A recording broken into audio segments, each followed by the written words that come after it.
Soft Rock 106.5 WBMW. It's Teresa and Sean, joined by James O'Grady from JPO Productions, here to talk about the second annual now Thames Street Family Fun Festival. Good morning, sir.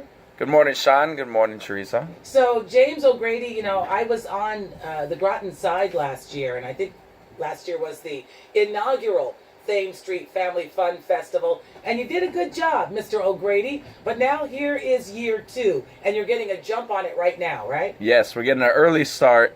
We've been planning for actually the past month, so we're doing pretty good, and we're here to talk about just getting more sponsors and more vendors involved. Okay, so what have you done so far? I know you said that you've been doing it for a month now.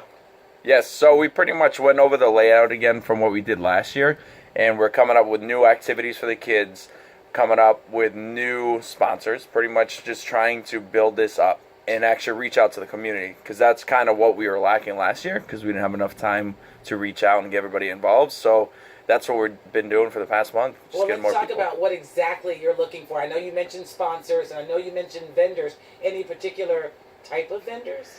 So the whole basis of the event is a family fun festival. So it's an alternative for Sailfest. As you know, that goes on in New London the same day.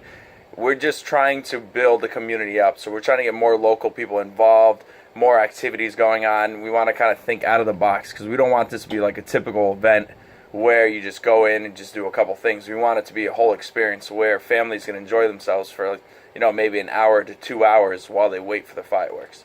It sounds like you learned a lot from last year, what to do and what not to do, and one of the things obviously planning much further in advance too, but it's looking good so far. Yeah, no, it's lining up pretty good. I mean, we only have, a few spots left, but I want to fill every spot, and I want to get as much involvement from local people as possible, because I want to build this up, bigger, better things in the next couple of years. So Okay, so I know when you're saying vendors, it could be anything from face painting to food vendors to selling jewelry or clothing. yeah, so we do probably have one more spot left for food, but that's kind of getting filled up. As far as vendors go, we do want to be selective about it, because we don't want it to be like the same event anywhere else. So we want it to be specialized into kids' activities. So if there's anybody out there that's interested and that has like a good, background in kids' involvement or any activities that we can incorporate throughout the day, we definitely want you to reach out to us, because we're willing to work with anybody. And as you know, it's a huge turnout down on Thames Street every year for the fireworks. I was going to say, James, again, last year was like really the first time I took the water taxi over from New London. I headed over to Groton. It let you off right there on Thames Street. And I think at a certain point, the police shut down Thames Street on the Groton side. I believe it's around 4 o'clock or so. In any event, with it being the first year last year, it was an awesome turnout. And then JPO Productions is playing all the music. Yes, so the whole activities, last year was our first year. We put it together in 3 weeks. I got 16 sponsors, 14 vendors. So, it's such a big turnout for 3 weeks. And yes, with the fireworks we do this year, we're going to actually have a stage and everything.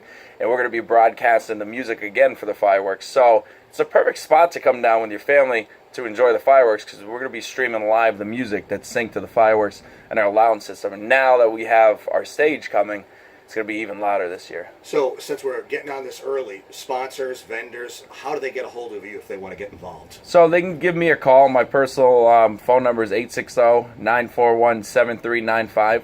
They can also reach out to Katie Collins at JPO Productions LLC at yahoo.com, and we can just shoot you over the application, ask you a couple questions about what you're looking to do, how you want to get involved, and we can go from there. We're very flexible on what we're trying to do, because this is a community event.